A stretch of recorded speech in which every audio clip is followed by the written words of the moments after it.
9th pass out होऊन 10th मध्ये आलाय तर हा व्हिडिओ तुमच्यासाठी. हे 10वी ते 2027 मध्ये जे एक्झाम देणार आहे त्यांच्यासाठी हा व्हिडिओ बनवलेला आहे. आपण काही पॉईंट्सवर डिस्कस करणार आहे, त्यामुळं व्हिडिओ शेवटपर्यंत पहा. आवडला तर लाईक करा, शेअर करा, कमेंट करा आणि चॅनलला सबस्क्राईब सुद्धा करा.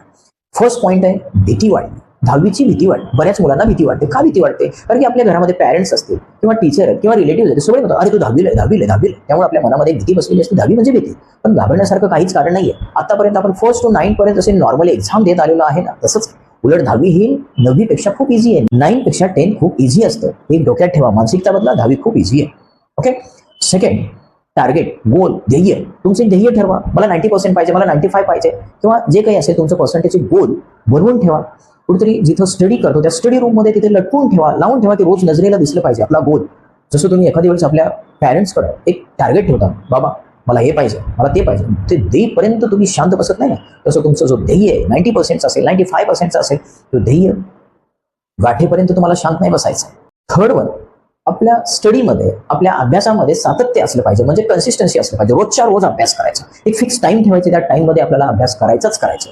आता स्कूलमध्ये असेल, एक्स्ट्रा क्लास वेळेत किंवा क्लासेसला जात असाल तुम्ही, ट्युशन क्लासला, तिथं पण काहीतरी झालेलं असतं किंवा युट्यूबवरती तुम्ही बघत असाल, मग पासिंग पुरता पोर्शन आपला एप्रिल मंथमध्ये कंप्लीट केला जातो. त्यामुळं आत्तापासूनच आपल्याला स्टडी करायचंय. जेव्हा आपलं स्कूल स्टार्ट होतं जूनमध्ये, तेव्हा आपल्याला वेळ खूप कमी मिळतो. का कमी मिळतो? कारण की तुम्हाला कम्प्लिशन वर्क असतं. स्कूलमधून बरंचसं कम्प्लिशन दिलेलं असतं. तर कम्प्लिशन करत करत तुमची एक्झाम कधी येते हे सुद्धा कळत नाही. म्हणून स्टडीमध्ये सातत्य ठेवा. आज आणि आत्तापासून अभ्यासाला लागायचं.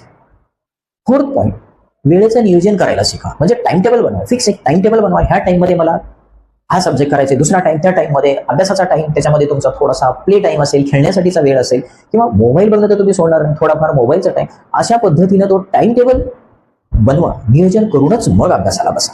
फिफ्थ, महत्वाचं, आपल्या शरीराला व्यायाम असणं सुद्धा गरजेचं आहे. एक्सरसाइज खूप गरजेचे. बॉडीला एक्सरसाइज रोज सकाळी थोडाफार व्यायाम सुद्धा खूप गरजेचा असतो. एक्सरसाइज, मेडिटेशन केल्याने आपला ब्रेन जो आहे तो व्यवस्थित कॉन्सन्ट्रेट करायला स्टार्ट करतो. कॉन्सन्ट्रेशन वाढवायचं असेल तर तुम्हाला एक्सरसाइज आणि मेडिटेशन हे खूप गरजेचं आहे. 6 पॉईंट, हा खूप इम्पॉर्टंट आहे, उजळणी म्हणजेच रिव्हिजन.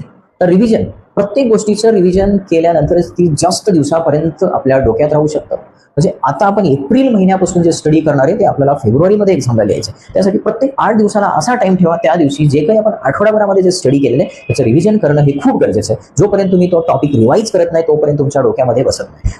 परत जर तुम्ही ते रिवाईज करत राहिला तर लॉंग ड्युरेशन पर्यंत तुमच्या ते डोक्यात राहणार आहे. अशा पद्धतीने जर तुम्ही हे पॉईंट फॉलो करून एक टार्गेट ठेवलेलं आहे, त्या टार्गेटपर्यंत तुम्ही नक्की पोहोचणार आहे.